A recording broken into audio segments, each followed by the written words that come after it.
तो आप दवाई लेकर जब चंगे होते हैं, प्रार्थना करके उसको खाते हैं, तो मैं आपको बताना चाहता हूं कि उसमें कोई भी गलत काम नहीं है, कोई पाप या अपराध नहीं है, वो परमेश्वर के वचन के विरुद्ध में नहीं है। क्योंकि पृथ्वी की सारी दवाई भी परमेश्वर के ही चीजों से बनाए गए हैं और परमेश्वर की दी हुई बुद्धि से ही दवाइयों को बनाया गया। डॉक्टरों को भी जो बुद्धि दी गई है वो परमेश्वर की ओर से ही है।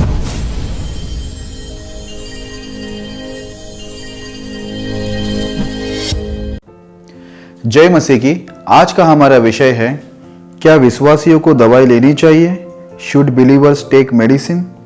आइए हम लोग इस विषय के लिए प्रार्थना करें ताकि पवित्र आत्मा हमारी मदद करे। खुदावन यीशु मसीह, हम धन्यवाद करते हैं इस विषय के लिए जो आपने हमें दिए हैं। दुआ करते महान ईश्वर, इस विषय को आशीष करे, आपके दास को पवित्र आत्मा की अगुवाई में अच्छे एक्सप्लेन करने में मदद सहायता करे। इस वचनों के द्वारा सुनने वाले सभी भाई बहनों को आप आशीष कीजिए। आप करेंगे, धन्यवाद देते हैं। प्रार्थना यीशु मसीह के नाम में करते हैं, आमीन। मेरे प्रिय भाई बहनों, इससे पहले कि मैं संदेश में जाऊं, आपसे विनती करता हूं, यदि आपने हमारे बेतेल प्रार्थना भवन इस चैनल को सब्सक्राइब नहीं किया है तो जरूर कीजिए, ताकि हमारे सारे वीडियो आप तक पहुंच सके और आप आत्मिक उन्नति कर सके। हमारे वीडियोस को लाइक करें, शेयर करें, ताकि परमेश्वर का राज बढ़े और शैतान का राज नष्ट हो। तो आइए हम लोग संदेश की ओर जाते हैं। जैसे कि आज का जो हमारा विषय है, क्या विश्वासियों को दवाई लेनी चाहिए? कई शिक्षक लोग ऐसा शिक्षा देते हैं कि मसीह भाई बहनों को डॉक्टर के पास नहीं जाना चाहिए, दवाइयाँ नहीं लेना चाहिए, ये परमेश्वर के वचन के विरुद्ध में है। ऐसे बहुत सारे शिक्षा इस दुनिया के अंदर फैलाए जा रहे हैं, लेकिन बाइबल के मुताबिक ये सही है या नहीं, इसे हम लोग आज वचन से देखेंगे कि वचनों के अंदर दवाइयों का कभी उपयोग हुआ है, क्या परमेश्वर ने कभी डॉक्टर का नाम लिया है। ये सारी बातों को हम लोग परमेश्वर के वचनों से देखेंगे। तो आइए हम लोग सबसे पहले एक वचन को पढ़ते, फिर हम लोग आगे बढ़ेंगे। यशायाह उसका 38वां अध्याय 21 वचन। यशायाह ने कहा था, अंजीरों की एक टिकिया बनाकर हिजकिय्याह के फोड़ों पर बांधी जाए, तब वह बचेगा।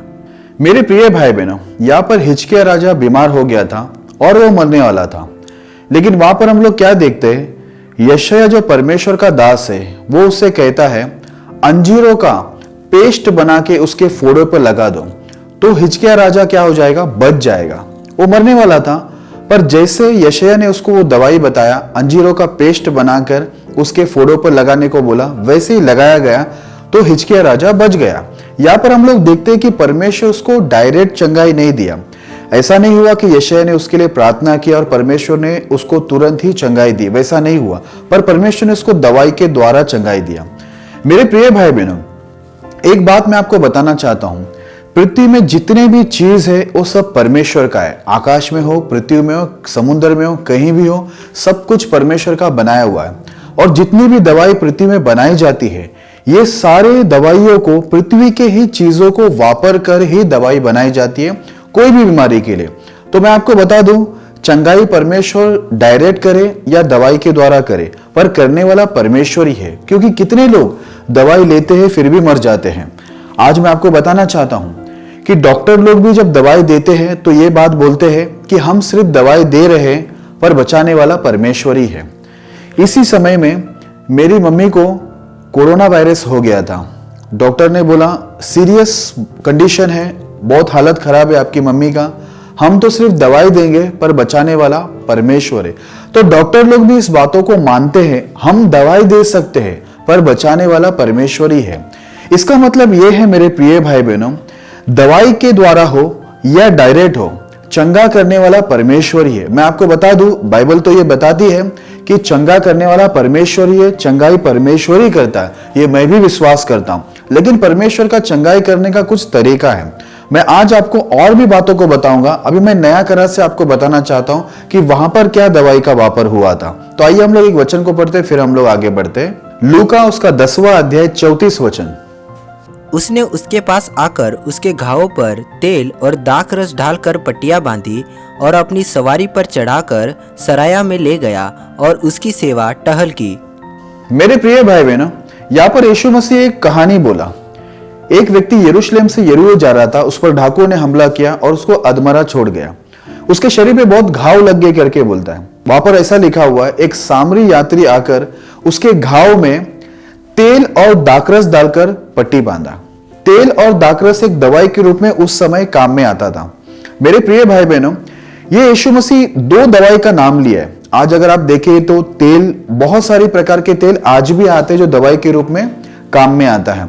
यहां पर मैं भी आपको आगे बताऊंगा ये दोनों चीजों को, दाखरस और तेल, ये दो चीज के बारे में यीशु मसीह ने खुद जिक्र किया कि उसके घाव में तेल और दाखरस डाल के पट्टी बांधा। इसका मतलब ये दोनों चीज जो है दवाई के रूप में वहां पर काम आई थी। तो मैं कुछ बताना चाहता हूं आपको, यीशु मसीह के चेले लोग ने भी लोगों को कैसे चंगाई दी बीमारी से। आइए हम लोग उसके लिए एक वचन पढ़ते, फिर हम लोग आगे बढ़ते हैं। मार्कुस उसका 6 अध्याय 13 वचन।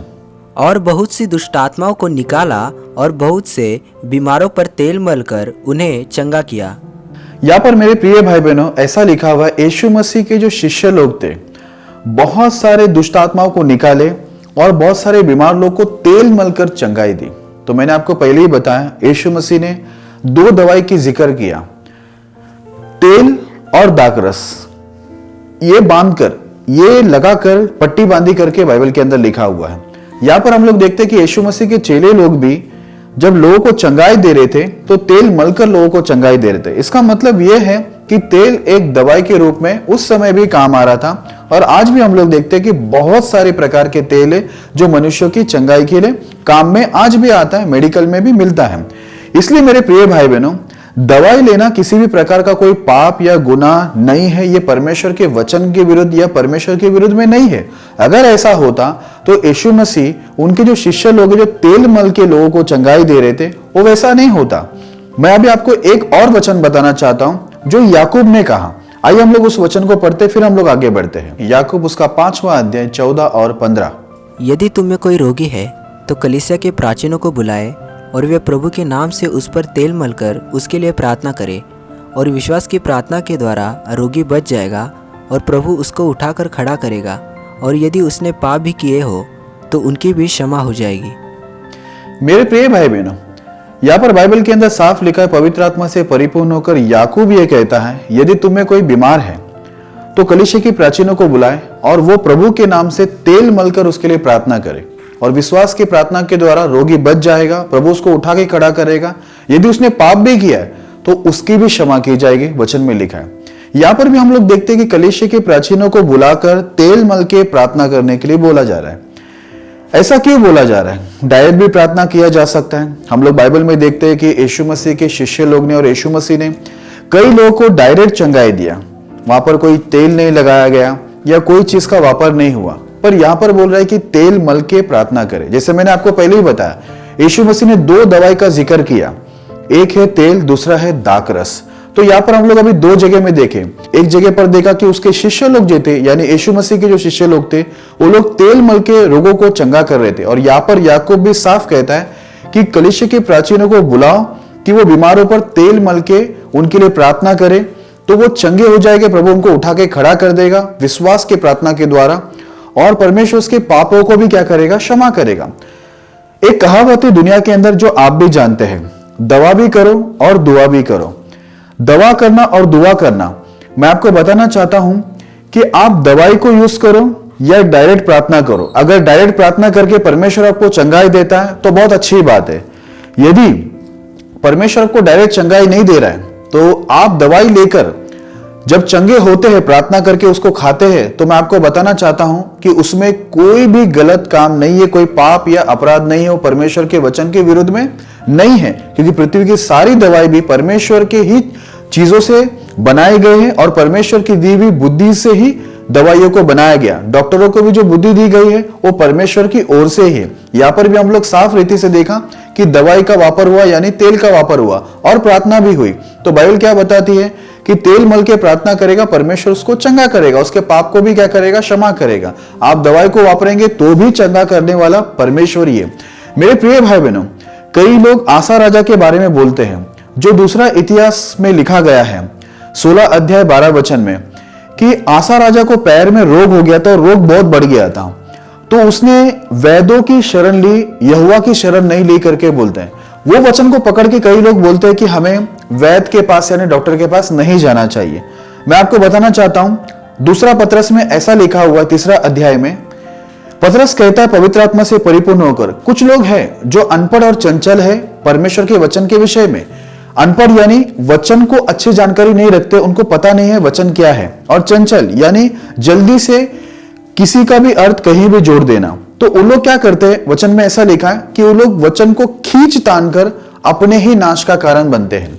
तो कई लोग को वचन मालूम नहीं होता है, वो लोग आगे पीछे नहीं पढ़ते। आपको मैं बताना चाहता हूं, आसा राजा क्यों मर गया, उसकी बीमारी चंगा क्यों नहीं हुआ। वो 35 साल तो परमेश्वर के साथ बहुत अच्छी रीति से चला। एक बार 10 लाख की सेना जो इथोपिया से आए थे उनके विरुद्ध में, ये यहूदा का राजा था आसा, परमेश्वर की दुहाई दिया आसा राजा ने, और परमेश्वर ने इसकी जो छोटी सेना थी उससे 10 लाख की जो बड़ी सेना से परमेश्वर ने इनको क्या किया, आसा राजा उनको जिताया।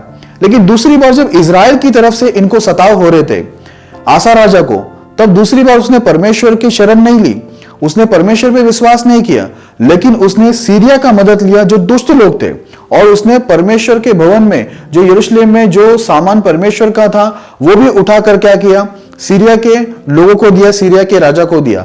ये बात से परमेश्वर बहुत नाराज हो गए। इसी वजह से वो बाद में बीमार पड़ा, लेकिन परमेश्वर ने वहां पर भी एक हनानी नाम का नबी भेजकर उसको चेतावनी दिया कि तूने वैद्य की शरण ली, जरूरी था तू परमेश्वर का शरण लेना चाहिए था, परमेश्वर से माफी मांगना चाहिए था, तूने एक गलत काम किया है, तू परमेश्वर के ऊपर से तेरा भरोसा उठ गया है। ऐसा बोलने से आसा राजा नम्र नहीं हुआ, पर उसने हनानी नबी जो परमेश्वर की ओर से आया था उसी को उसने जेल खाने में बंद करवा दिया। इसी बात से परमेश्वर नाराज होकर उसको बोला कि तूने क्या किया, दवाई लेना कोई गलत नहीं है, लेकिन परमेश्वर के ऊपर से उसने भरोसा छोड़ दिया था। हमें जरूरी है मेरे प्रिय भाई बहनों कि हम लोग परमेश्वर के ऊपर भरोसा रखें। याद रखना, फिर मैं कहता हूं, कई लोग हैं जो दवाई लेने के बाद, दवाई खाने के बाद, डॉक्टर के पास जाने के बाद भी वो लोग मर जाते हैं। लेकिन जो लोग परमेश्वर के ऊपर भरोसा करते हैं वो लोग को परमेश्वर कहीं से भी चंगाई देगा, कैसे भी चंगाई देगा। मैं जैसे कि आपको बता चुका हूं, मेरी मम्मी को जब बीमारी हुई थी डॉक्टर ने बोला था उनका बचने का चांसेस बहुत कम है, लेकिन तुम्हारा परमेश्वर ने उनको बचाया करके डॉक्टर ने इस बात को माना। आखिर में आकर डॉक्टर बोला कि तुम्हारी मम्मी को बचाने वाला तुम्हारा परमेश्वर है। बोलता तुम्हारा परमेश्वर कौन है, वो नाम भी पूछे कि तुम्हारा परमेश्वर कौन है। ये क्यों पूछे, क्योंकि डॉक्टर को मालूम है डॉक्टर लोग सिर्फ दवाई दे सकते, सिर्फ इलाज कर सकते हैं, पर जान बचाने का और चंगा करने का ताकत केवल यीशु मसीह में ही है। तो इतना बड़ा डॉक्टर, इतने बड़े हॉस्पिटल का इतना बड़ा डॉक्टर इस बातों को माना, ये एक बहुत बड़ी गवाही है।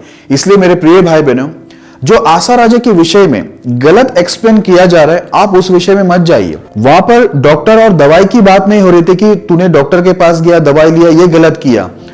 बात यह हो रही थी कि तू परमेश्वर के ऊपर से विश्वास छोड़ दिया और परमेश्वर के विरुद्ध में पाप किया, उसका भरोसा परमेश्वर के ऊपर से उठ गया था। इसलिए उसने दूसरे टाइम में, जब पहली टाइम 10 लाख की सेना उसके विरुद्ध में आए तो उसने परमेश्वर की मदद ली, लेकिन दूसरी बार नहीं लिया। इस बात से परमेश्वर नाराज था, इसकी वजह से वो बीमार होकर आखिरकार वो मर गया। लेकिन यहां पर क्या लिखा हुआ है कि तुम कलीसिया के प्राचीनों को बुलाए। यदि आसा राजा, वो हनानी नबी जब आया था, यदि वो उससे प्रार्थना करवा के लेता, उसके सामने नम्र होता, तो वो दवाई जो वो ले रहा था उसके द्वारा वो चंगा हो जाता था, परमेश्वर वहां पर कार्य करता था। लेकिन इसने क्या किया, जो परमेश्वर का नबी आया था उसका ही विरोध करके उसको ही जेल में बंद करवा दिया, यानी वो परमेश्वर के विरुद्ध में गया। इसके वजह से मेरे प्रिय भाई बहनों, वो चंगा भी नहीं हुआ और वो बाद में मर भी गया। इसलिए मेरे प्रिय भाई बहनों, बात वहां पर दवाई की नहीं हो रही थी, उसका विश्वास परमेश्वर के ऊपर नहीं था। आज देखिए, हम लोग परमेश्वर के ऊपर भरोसा करते हैं कि हमारा परमेश्वर किसी के जरिए भी, डॉक्टर के जरिए, दवाई के जरिए चंगा करने वाला परमेश्वर ही है। मैं आपको एक उदाहरण देना चाहता हूं। देखिए मेरे प्रिय भाई बहनों, आज बाइबल के अंदर हम देखते हैं कि यीशु मसीह ने 5000 लोगों को 2 मच्छी और 5 रोटी से खिला दिया। पर आज क्या हमको भूख लगती है तो क्या हम प्रभु यीशु मसीह को ये बोलते हैं हमें पका पकाया खाना दे दे करके, जैसा बाइबल में लिखा है? नहीं बोलता है। एक उदाहरण मैं आपको देना चाहता हूं। एक बार ऐसा हुआ, मेरा एक पहचान का एक विश्वासी भाई ने मुझे खाना खाने के लिए होटल में बुलाया, और जिस एरिया में उसने मुझे बुलाया था वहां पर मेरा एक फ्रेंड रहता था, मेरा पहचान का एक व्यक्ति था, नया विश्वासी था। मैंने उसको भी वहां पर बोला, मुझे किसी ने खाना खाने होटल में बुलाया है, आप भी मेरे साथ आ जाओ। मैंने उनको बुला के लिया और वो भी खाना खा लिए। हम सब खाना खाने के बाद उसने एक बात बोला, ब्रदर मैं अभी जान देने जाने वाला था क्योंकि मेरे पास खाना नहीं था। ये परमेश्वर आपको भेज दिया कि आपने मुझे खाना खाने को यहाँ पर बुलाया। मुझे विश्वास हो गया कि मेरा परमेश्वर का ध्यान मेरे ऊपर है। मेरे प्रिय भाई बहनों, आपको बताना क्या चाहता हूं, परमेश्वर डायरेक्टली नहीं, कई बार परमेश्वर किसी के जरिए हमको मदद करता है। डॉक्टर के जरिए चंगाई करेगा, दवाई के द्वारा चंगाई करेगा। यदि हमको कुछ खाना देना है तो परमेश्वर क्या करेगा, किसी के जरिए देगा। हम लोग देखते हैं एलिया के बारे में, एलिया को परमेश्वर कौवा बेच के खाना देता है। उसके बाद बोलते हैं विधवा के पास जब वहां पर खाना खा, वहां का जो मैदा था और जो तेल था वो खत्म नहीं हुआ एलिया जाने की वजह से। हम लोग देखते हैं कि एलिया को सुरदूत भी आकर खाना दिया। तो परमेश्वर का जो देने का तरीका है, काम करने का तरीका है, अलग अलग है। हम लोग तो मिट्टी है पर वो कुम्हार है। हम लोग उनको सवाल नहीं कर सकते कि आप कैसा काम करते करके, वो अपनी तरीके से काम करता है। हमें यह अधिकार नहीं है कि हम परमेश्वर को उल्टा सीधा सवाल पूछे या कुछ गलत संदेश को हम लोग खींच तान कर हम लोग कैसे भी फैलाए ताकि दूसरे लोग भी भटक जाए। ये हमारे अधिकार में नहीं है, इसलिए हम लोग गलत एक्सप्लेन करें नहीं, गलत बात लोगों के अंदर फैलाए नहीं। परमेश्वर अपने तरीके में काम करता है। मैं आपको आज बाइबल के अंदर सब बातें बताऊंगा कि डॉक्टर कहां से आया और पहला डॉक्टर कौन है। ये सब बातों को मैं बाइबल से आपको साबित करके बताऊंगा। आइए हम लोग एक वचन को पढ़ते फिर हम लोग आगे बढ़ेंगे। पहला तीमुथी 5:23 वचन। भविष्य में केवल जल ही का पीने वाला न रह, पर अपने पेट के और अपने बार बार बीमार होने के कारण थोड़ा थोड़ा दाखरस भी काम में लाया कर। मेरे प्रिय भाई बहनों, यहां पर हम लोग देखते हैं कि पौलुस तीमुथी को बोलता है खाली जली मत पी, पर पेट के लिए और बार बार बीमार होने की वजह से दाखरस काम में लाया कर। मैं आपको पहले ही बता चुका हूं कि यीशु मसीह ने कहा था कि उस घाव लगा हुआ उस इंसान को दाखरस और तेल डालकर पट्टी बांधा था। तो यीशु मसीह ने यह बात को पहले ही बता दिया कि वो दोनों चीज उस समय में दवाई के रूप में काम करते थे। तो हम लोग ने देखा कि यीशु मसीह के जो चेले लोग थे वो भी तेल मल के लोगों को चंगाई दे रहे थे। और हम लोग देखे याकूब, उन्होंने भी तेल मल के प्रार्थना करने को बोला। यहां पर हम लोग देखते हैं कि दाखरस दूसरी दवाई, तो दाखरस काम में लाने को बोल रहे क्योंकि तू बार बार बीमार हो रहा है, तेरे पेट में प्रॉब्लम हो रहा है। मैं आपको बताना चाहता हूं पौलुस ने तीमुथी को ऐसा क्यों बोला। पौलुस तो मरे हुए को भी उठाया, कितने लोग उसके द्वारा चंगाई किए गए। वो उस समय क्यों ये नहीं बोला तीमुथी को कि आ मैं तेरे लिए प्रार्थना करता हूं और मैं तुझे चंगाई देता हूं। लेकिन उसने ऐसा नहीं किया। यहां पर उसने दाखरस जो दवाई के रूप में उस समय काम आता था, उसने कहा कि अपने पेट के प्रॉब्लम के लिए और बार बार बीमार होने की वजह से तू दाखरस काम में ला, उससे तू चंगा हो जाएगा। क्योंकि पौलुस इस बातों को जानता है, दवाई के द्वारा हो या दुआ के द्वारा हो, चंगा करने वाला परमेश्वर ही है। इसलिए मेरे प्रिय भाई बहनों, जो दो दवाई मैं आपको बताया, दाखरस और तेल, ये देखिए हम लोग उसको यूज करते हुए भी बाइबल के अंदर हम लोग देख रहे जो दवाई के रूप में काम कर रहा है। तो नया करार के अंदर कई बार ये बातों को लिखा गया। इसलिए मेरे प्रिय भाई बहनों, मैं आपको बताना चाहता हूं पौलुस इतना प्रभु के सामर्थ में भरा हुआ इंसान, जो एक प्रार्थना करे तो सामने वाला चंगा हो जाएगा, लेकिन फिर भी वहां पर वो एक दवाई उसको बता रहा है उसके पेट के लिए और बार बार बीमार होने की वजह से तीमुथी को बोलता है तू दाखरस ले, जिसके वजह से तू स्वस्थ हो सके, तू चंगा हो सके, तेरी बीमारी से तू मुक्ति हो सके। वहां पर उसने कोई यीशु मसीह के नाम से प्रार्थना नहीं किया, लेकिन उसने एक दवाई की जिक्र किया जो दाखरस था। तो यहां पर उसने डायरेक्ट भी चंगाई कर सकता था, लेकिन वैसा वो नहीं किया। क्योंकि मैं आपको बताना चाहता हूं कि दवाई को जब हम लोग यूज करते हैं उसके द्वारा भी परमेश्वर ही हमको चंगाई देता है। इसलिए पौलुस ने तीमुथी को बोला अपने बार बार बीमार होने की वजह से और तेरे पेट के समस्या के लिए तू दाखरस ये दवाई को तू काम में ला। तो दवाई लेने में किसी भी प्रकार की बुराई नहीं है। मैंने आपको दो दवाई जो यीशु मसीह ने कहा था, दाखरस और तेल, हम लोग ने देखा कि तेल उनके शिष्य लोग ने उपयोग किया लोगों को चंगाई के लिए, और पौलुस जो था उसने दाखरस इस्तेमाल किया तीमुथी को चंगाई देने के लिए। आज उनके चेलों को, यीशु मसीह के और पौलुस को, ये लोग को बहुत सामर्थ्य कि ये लोग प्रार्थना के द्वारा भी लोगों को स्वस्थ कर सकते थे, लेकिन ये लोग तेल और दाखरस का भी इस्तेमाल किया, यानी दवाई का इस्तेमाल किया। तो दवाई को इस्तेमाल करना किसी भी प्रकार का बुराई या पाप या अपराध नहीं है। मैं अभी आपको एक वचन बताना चाहता हूं जिसमें यीशु मसीह ने कुछ अलग ही तरीके से एक अंधे को चंगा किया। वो तरीका क्या है मैं आपको बताना चाहता हूं। तो आइए हम लोग उसके लिए एक वचन पढ़ते, फिर हम लोग आगे बढ़ते। यूहन्ना उसका 9 अध्याय 6 और 7 वचन। यह कहकर उसने भूमि पर थूका और उस थूक से मिट्टी सानी, और वह मिट्टी उस अंधे की आंखों पर लगाकर उससे कहा, जा शीलोह के कुंड में धो ले। शीलोह का अर्थ भेजा हुआ है। उसने जाकर धोया और देखता हुआ लौट आया। मेरे प्रिय भाई बहनों, वैसे यीशु मसीह ने तो कई अंधों को चंगाई दिया था, डायरेक्टली मुंह से बोला और वो चंगे हो गए, अंधे देखने लगे। यहां पर एक जन्म का अंधा था, उसको चंगाई देना था, उसने चंगाई कुछ अलग ही तरीके से दिया। यानी उसने, यीशु मसीह ने भूमि पर थूका और वहां से मिट्टी सानी, वो मिट्टी लेकर उस अंधे के आंख में लगा दिया और बोला उस कुंड में जाकर मुंह धो के आ। और जब वो धोया उसने तो वो अंधा जो है वो देखता हुआ लौट रहा है, वो चंगाई हो रहा है। अब यीशु मसीह चाहता तो उसको डायरेक्ट भी चंगाई दे सकता, पर डायरेक्ट चंगाई नहीं दिया। अब ये मिट्टी पर थूकना, मिट्टी सानना, उसके आंख में लगाना, फिर जाकर धोने बोलना, हम लोग अगर ये देखते हैं तो एक डॉक्टर कैसा बोलता है, ये करना वो करना, इसके बाद वैसा कर लेना। डॉक्टर बोलता है वैसा यीशु मसीह ने बोला। उसका कारण भी है, मैं आपको बताऊंगा उसका कारण भी क्या है। लेकिन सबसे पहले मैं आपको एक उदाहरण के तौर पे बोलना चाहता हूं। जब मैं छोटा था हम लोग बहुत खेलकूद करते थे, उसमें बहुत सारी चोटी हमको हर दिन लगते थे, हर दिन कहीं ना कहीं हमको चोट लगता था। उस समय सभी लोग हमको ऐसा एडवाइस देते थे कि मट्टी को थोड़ा छान लेने का और घाव में लगा देने का, और हम ऐसा करते भी थे। हमको हाथ पैर में जहां भी घाव लगते थे तो हम लोग मट्टी लेते थे, उसको छानते थे और अपने घाव में लगाते थे, और हमको चंगाई भी मिलती थी। नहीं ऐसा नहीं, स्वस्थ भी हो जाते थे हम लोग, हमारा घाव सूख जाता था। यहां पर भी हम लोग देखते हैं कि मिट्टी का यूज करना, जबकि जरूरत नहीं है, यीशु मसीह सर्वशक्तिमान है, लेकिन वो दवाई के जैसा वहां पर देखते हैं कि जमीन पर थूकना, मिट्टी सानना, उसके बाद उठाकर उसके आंख में लगाना, उसके बाद जाके बोलकर कुंड में जाकर धो के आ मुंह। हम लोग देखते हैं कि डॉक्टर कैसा बोलता है वैसा उन्होंने बोला, और वैसे ही जाकर उसने किया भी तो वो चंगा हो गया। तो इसका मतलब क्या है? हम लोग मतलब देखते हैं कि एक दवाई के रूप में वहां पर हमको देखने मिलता है कि परमेश्वर जो है हमको यह बताना चाहता है कि दवाई लेना किसी भी प्रकार का गुनाह या अपराध नहीं है, यह परमेश्वर के विरुद्ध में नहीं है। परमेश्वर ही चंगा करने वाला परमेश्वर है, चाहे वो डायरेक्ट चंगाई करे, चाहे वो जमीन पर थूक कर, मिट्टी सान कर, आंख में लगाकर, कुंड में धुलवा कर चंगाई करे, पर चंगा करने वाला तो प्रभु यीशु मसीह है। आइए हम लोग वचन को पढ़ते फिर हम लोग आगे बढ़ेंगे। मत्ती 9 अध्याय उसका 12 वचन। यह सुनकर यीशु ने उनसे कहा, वैद्य भले चंगों के लिए नहीं परंतु बीमारों के लिए आवश्यक है।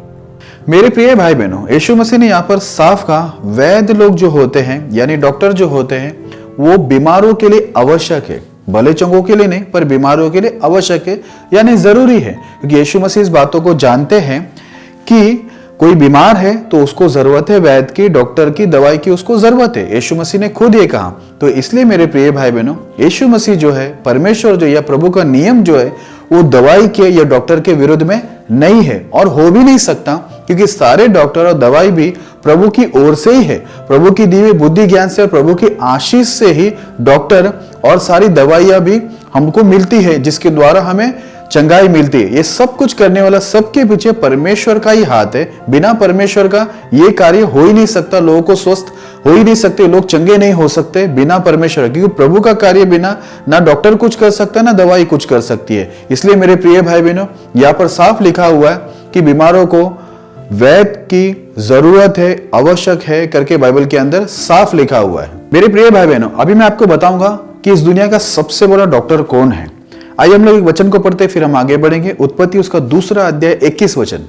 तब यहोवा परमेश्वर ने आदम को भारी नींद में डाल दिया, और जब वह सो गया तब उसने उसकी एक पसली निकालकर उसकी जगह मांस भर दिया। मेरे प्रिय भाई बहनों, यहां पर लिखा है परमेश्वर ने आदम को बेहोशी में डाल दिया, भारी नींद यानी बेहोशी के अंदर डाला, और उसका एक पसली निकाला और वहां पर मांस भर दिया, और उस पसली से परमेश्वर ने हवा को बनाया, जो कि कहानी आप जानते हैं। यहां पर हम लोग देखते हैं कि ऑपरेशन, बेहोश करके एक पसली निकालना, उसमें मांस भर देना, जो आज भी बहुत सारे डॉक्टर लोग ये सारे ऑपरेशन करते हैं।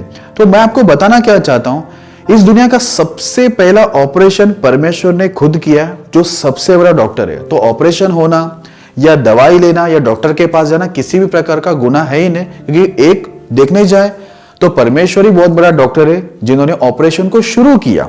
अभी मैं आपको बताना चाहता हूं एक और वचन, जिससे आपको और भी क्लियर हो जाएगा कि परमेश्वर आखिरकार है कौन। आइए हम लोग एक आखिरी वचन को पढ़ते हैं और इस संदेश की समाप्ति की ओर जाते हैं। लूका 4 अध्याय 23 वचन। उसने उनसे कहा, तुम मुझ पर यह कहावत अवश्य कहोगे कि हे वैद्य, अपने आप को अच्छा कर। जो कुछ हमने सुना है कि कफरनहूम में किया गया है, उसे यहाँ अपने देश में भी कर। मेरे प्रिय भाई बहनों, यीशु मसीह ने कहा कि तुम मुझ पर यह कहावत अवश्य कहोगे कि वैद्य अपने आप को अच्छा कर। यहां पर यीशु मसीह खुद को वैद्य बोल रहा है, यानी डॉक्टर बोल रहा है। अब मैं आपको बताना यह चाहता हूं कि यीशु मसीह अपने ही मुंह से अपने आप को वैद्य बोल रहा है। हम लोग ने देखे उत्पत्ति के अंदर कि वहां पर परमेश्वर ने पहला ऑपरेशन किया। यहाँ पर नया करार में हम यीशु मसीह को देखते हैं कि यीशु मसीह अपने आप को वैद्य बोल रहे हैं। इसलिए उसने एक जगह पर परमेश्वर ने, यीशु मसीह ने वहां पर थूक कर मिट्टी सान कर उस अंधे के आंख में, जो जन्म का अंधा था, आंखों में ला के उसको कुंड में जाकर धोने को बोला और वो अंधा देखने लगा। इस तरीके से जैसा डॉक्टर करते हैं, एक अलग ही तरीके से वहां पर हम लोग देखते हैं कि यीशु मसीह ने कार्य किया।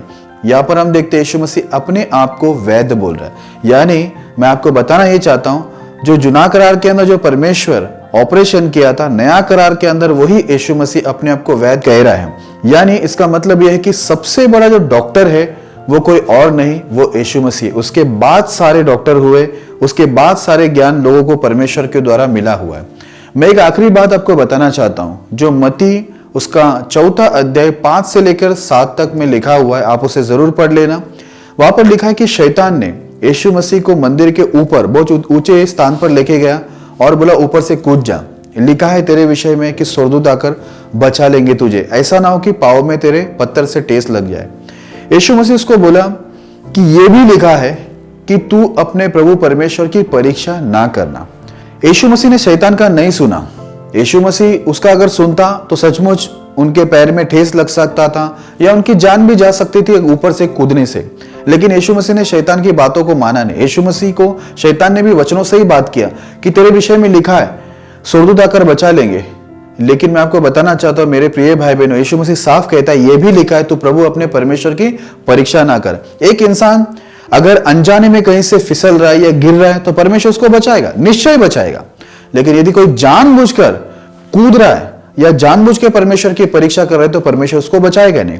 उदाहरण के तौर पे मैं आपको एक बात कहना चाहता हूं। एक बार ऐसा हुआ, एक बच्चे को केरला के अंदर सांप ने काट लिया और वो विश्वासी था और जितने भी उसके परिवार थे वो भी विश्वासी थे। उन्होंने क्या किया, उसको दवाखाना लेके जाने के बदले उसको चर्च में लेके गए और उसको प्रार्थना करने लगे सब मिलकर। लेकिन क्या हो गया, आखिरकार वो बच्चा मर गया, क्योंकि इन्होंने क्या किया, परमेश्वर की परीक्षा किया। जबकि उनको मालूम है डॉक्टर के पास लेके जा सकते थे, वो डॉक्टर के पास लेके जाते, वहां पर इलाज के साथ प्रार्थना भी करते, परमेश्वर उनको चंगाई देता। लेकिन ये जानबूझकर परमेश्वर की परीक्षा करने की कोशिश किया। वही बात ये यीशु मसीह यहां पर कहते हैं कि ये भी लिखा है तू प्रभु अपने परमेश्वर की परीक्षा ना करना।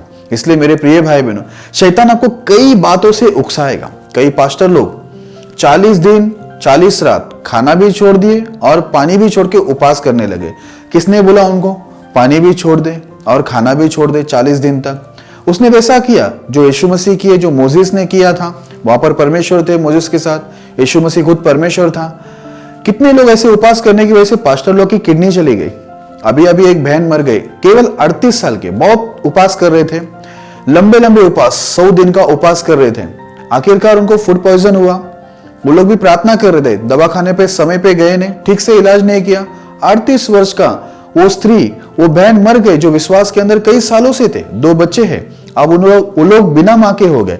मेरे प्रिय भाई बहनों, एक और केस हो गया केरला के अंदर। एक पास्टर की वाइफ को एक छोटी सी बीमारी थे, उन्होंने भी डॉक्टर के पास जाना ठीक नहीं समझा, प्रार्थना करके बैठे रहे, बीमारी बढ़ती रही, प्रार्थना करके बैठे रहे, बीमारी बढ़ती रही। आखिरकार वो पास्टर की स्त्री भी अभी 2 महीने पहले वो भी मर गए।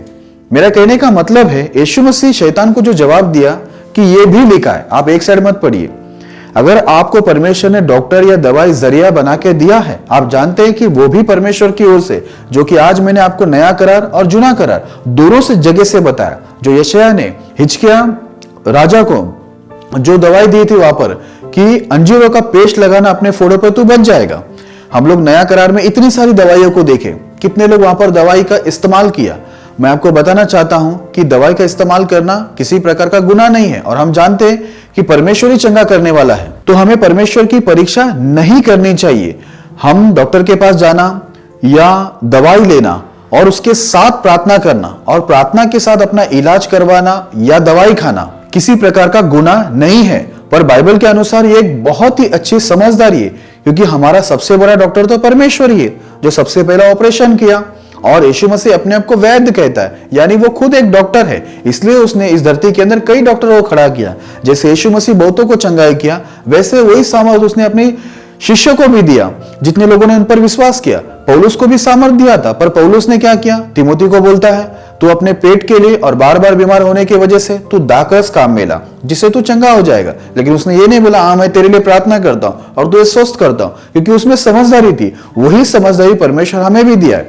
मैं आपको बताना चाहता हूं, यदि आप जानबूझकर परमेश्वर की परीक्षा करेंगे और शैतान के उकसाने में आ जाएंगे तो आपका जान भी जा सकता है या आपको कोई बड़ा रोग हो सकता है और आपके शरीर में बहुत सारी हानि हो सकती है। इसलिए जब जब शैतान आपको ओवर कॉन्फिडेंट करे और आपको परमेश्वर के व्यवस्था या परमेश्वर की समझदारी से बाहर लाने की कोशिश करे, तो आप शैतान को जवाब कैसा देना है? जैसे यीशु मसीह ने शैतान को जवाब दिया कि ये भी लिखा है, एक साइड में मत पढ़िए, सब साइड में पढ़िए। ये बात सच है, परमेश्वर ही चंगा करने वाला है। लेकिन हम बाइबल में देखते हैं तो कई जगह पर आज हम लोग ने देखा कि दवाई का उपयोग हुआ है। यीशु मसीह ने कुछ अलग तरीके से चंगाई दिया।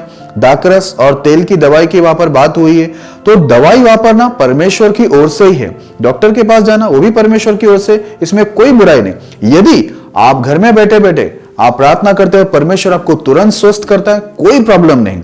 लेकिन परमेश्वर की इच्छा यह है कि दवाई या डॉक्टर के द्वारा आपको स्वस्थ करे, तो आप कभी भी समझदारी दिखाते हुए वैसे ही करना। आप परमेश्वर की परीक्षा करने की कोशिश मत करना, क्योंकि हम तो घर में बैठे बैठे खुद का ऑपरेशन कर नहीं सकते, या अपने घर में जो है भाई बहन है या माता पिता या बच्चे है, बीवी है, पति है, उनका ऑपरेशन हम खुद तो नहीं कर सकते, क्योंकि वो समझ बुद्धि तो हमको नहीं मिली है। परमेश्वर ने उसके लिए डॉक्टर खड़ा किया है, तो हमको उनके पास जाना पड़ेगा। लेकिन यदि परमेश्वर हमको तुरंत चंगाई देता है प्रार्थना के द्वारा, बहुत अच्छी बात है। लेकिन परमेश्वर की इच्छा यह है कि हम डॉक्टर या दवाई के द्वारा चंगाई प्राप्त करें। तो मेरे प्रिय भाई बहनों, हम लोग को समझदारी दिखाते हुए, परमेश्वर की बातों के अधीन में होते हुए, हम लोग को जरूरी है कि हम बिना परमेश्वर की परीक्षा किए हुए, बिना परमेश्वर को क्रोध दिलाते हुए, हम लोग बुद्धिमानी से काम करते हुए दवाई लें और हम डॉक्टर के पास जाएं, प्रार्थना करें।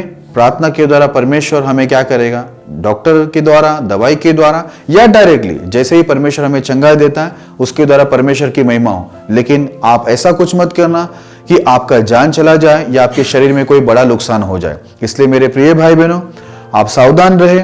मैंने आपको सब बातों को बाइबल से क्लियर करके दिखा दिया कि दवाई लेना या डॉक्टर के पास जाना किसी भी प्रकार का पाप या गुनाह नहीं है। फाइनली मैं यही कहूंगा, परमेश्वर की परीक्षा ना करें और किसी भी प्रकार का नुकसान आपके जीवन में आने ना पाए। परमेश्वर इस संदेश के द्वारा आपके जीवन में बहुत से आशीष करे। यदि आपका कोई भी क्वेश्चन है, सवाल है, तो आप हमें कमेंट कीजिए। हम लोग वीडियो के माध्यम से आपको उसका जवाब देंगे। परमेश्वर इस संदेश के द्वारा आपको आशीष करे।